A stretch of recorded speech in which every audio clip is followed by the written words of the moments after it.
Hi, everybody. It's Kiki from Sadhana Health and Wellness. Let's talk downward dog. AKA Ardho Mudha Savasana. You either love or hate this pose. Either way, it's serious business. The thing about downward dog is it's actually considered a resting position, but it is everything but just resting. It builds strength in the wrists, the arms, the ankles, the shoulders, the quadriceps. At the same time, it completely lengthens the backside of the body. It elongates the spine, it stretches out the glutes, the hamstrings, the calves, and your Achilles tendons, even the bones and ligaments of the feet. So it's a wonderful position.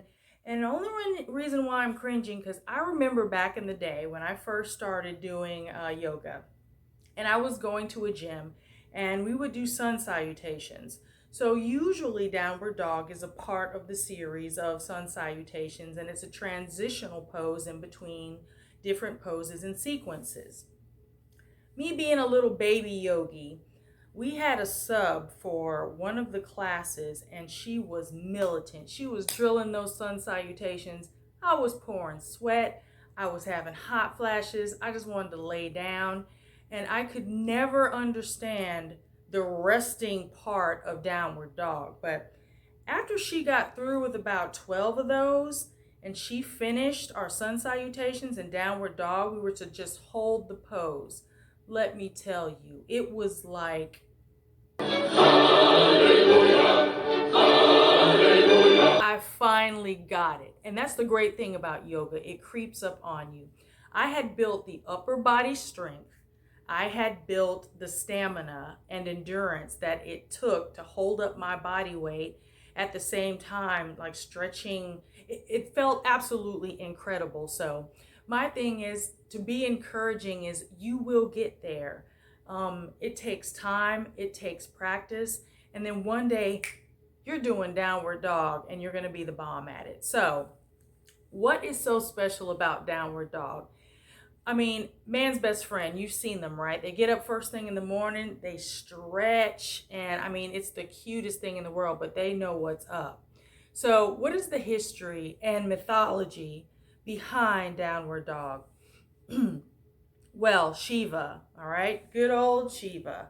Master of the universe, the destroyer, the master of transformation.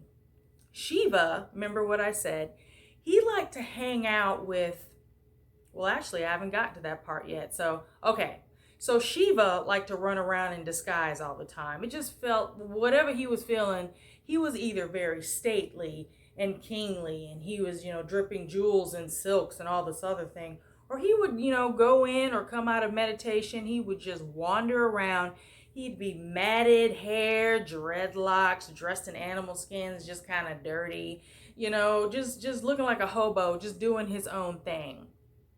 Well, Shiva liked to hang out and surround himself with the outcasts. And he would surround himself with dogs, or he'd have a dog as a companion.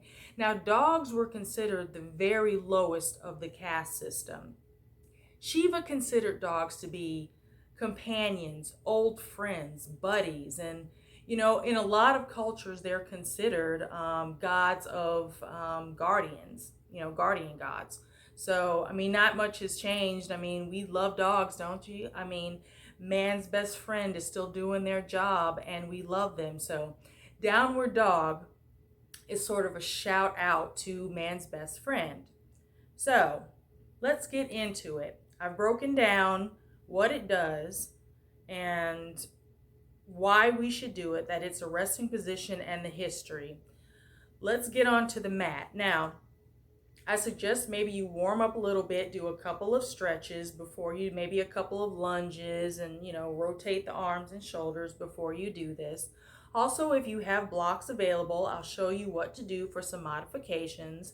And also, you can do this in a chair, which is perfect for people who can't get onto the floor.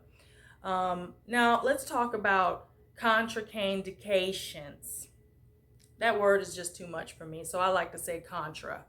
And these are the cautions and things that you should look out for when you're doing downward dog.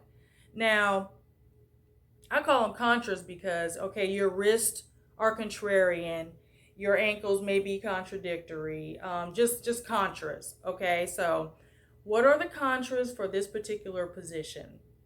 If you have carpal tunnel syndrome, take caution. Again, you can use blocks or a chair, but be very careful, you know, about irritating your wrist or flaring up those bones or whatever. I mean, you know what your body can and cannot do. So, consult a doctor if need be.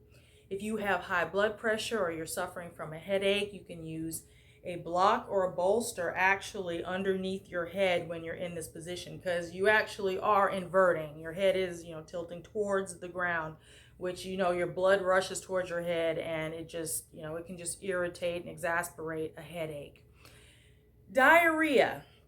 Now, you would be surprised how many yoga poses have a contra that includes diarrhea. Please don't do this pose or any other pose if you have diarrhea. The only thing you should be doing if you have diarrhea is sitting down. So, let's get into downward dog, shall we? All right, everybody, if you've done a quick warm up, let's get to it. So, we are going to start in tabletop position. We're going to get onto our hands and knees. Hands are shoulder width distance apart. Knees are hip width distance apart. We're stacking our shoulders over our wrists, and our pelvis is stacked over our knees. So we're going to walk the hands out, maybe about a foot or so in front of you, maybe a little bit further if you're tall. You want to slightly point the middle finger towards the corner of your mat, right? Because we're going to be pushing in and grounding through the index finger and the thumb. So you really want to consider pressing into the mat. Fingers are spread. This is going to be your solid base. Now, rotate the arms inwards. You don't want your elbows to come out like this. Elbows need to come in, and the inside of the elbow should be facing forward. So, what we're going to do is push into the mat, strengthen and lengthen your arm muscles. You're going to push back using your pelvis. You're going to make sure you tilt your tailbone towards the floor. So you don't want to be stuck up like this. You need to flatten out that back and make sure that it stays flat. Curl the toes under. And on the next inhale, exhale, then push up towards the ceiling. Straighten those knees. Adjust your feet as necessary. Okay, so toes are spread. All right, so you're making a triangle shape. Your ears should be in between the tops of your upper arms. Now, you could have your feet flat. I have tight hamstrings. Everybody's body is different. Because of my tight hamstrings, I could bend my knees, and you may be able to bend your knees to keep proper alignment, and that's fine because, again, everybody's different, Eventually, as you progress, your feet may be flat to the floor, but if you never get there, that's okay. So you're pushing back. So you're spreading through the upper back. Your shoulder blades are widening out. So we're elongating the back. Engage your core. Suck in that navel towards the spine. Make sure that you're also pressing down. Your toes are pressing into the mat. You're pressing all the way through, up through the thighs, and you're rotating your thighs in a bit. So you may feel this a little bit in the groin. this is an excellent stretch. Make sure you continue to breathe. All right, now let's slowly lower to the mat, and we're going to push back into child's pose. Let's take a few breaths here.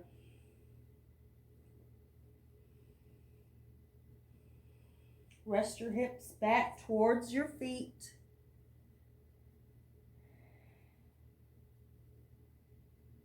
All right, inhale and come up. Want to try it again? All right, shake it out. Shake out our wrists. All right, now I explained that you can do this with blocks. If it's too much on your wrist, again, it does take some strength in the wrist. You can use blocks. You can lay your hands flat. Again, you can hold the block. Make sure you're still pressing into your index finger, and it elevates you a little bit and takes some pressure off of your wrists. This is also good when you're learning.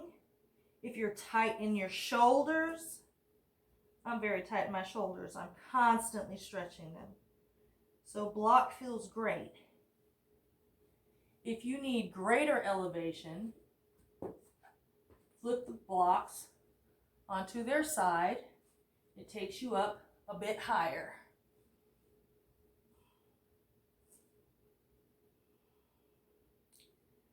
Sometimes you can press your heels, kind of pedal them. Be very careful with doing this. You don't want to pull a hamstring. So again, you're stretching out the back of the body. All right. So let me show you how we do this with a chair. I forgot to go get a chair. All right, so give me 1 minute. All right, so we have a chair here. And I mean, any sturdy chair will do. So this is perfect for if you, again, can't get on the floor. A complete inversion may be a bit difficult for some people, but it still allows you to be able to practice and to get the benefits of this position. So let's stand in front of our chair. Feet are hip width distance apart. So just like you would in mountain pose.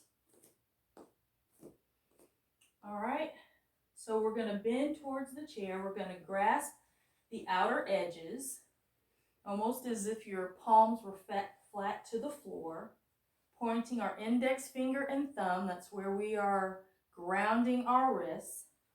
And we're going to step back the right foot and then step back the left foot. Now, just as we did in tabletop, you're going to press your pelvis down. That tailbone comes down to straighten the spine. And then exhale, push the hips back and up.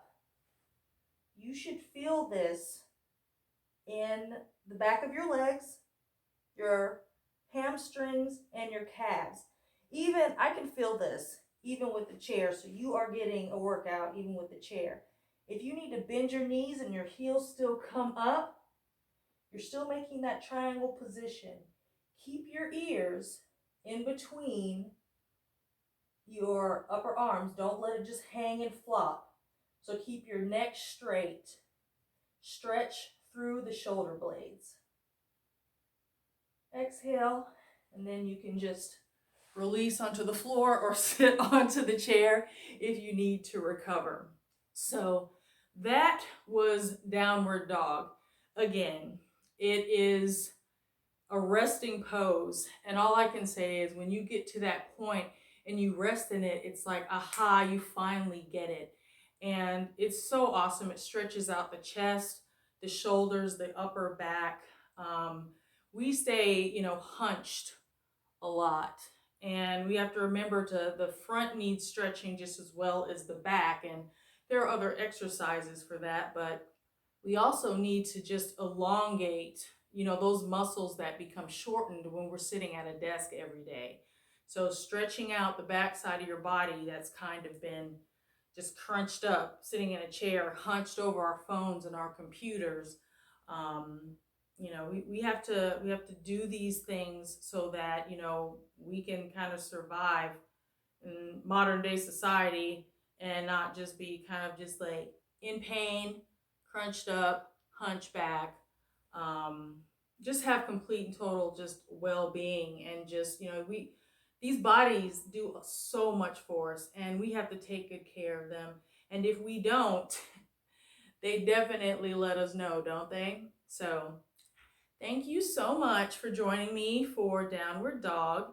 And I will have the next video up. I think I said the Warrior series, one of my favorites, and really cool story behind it.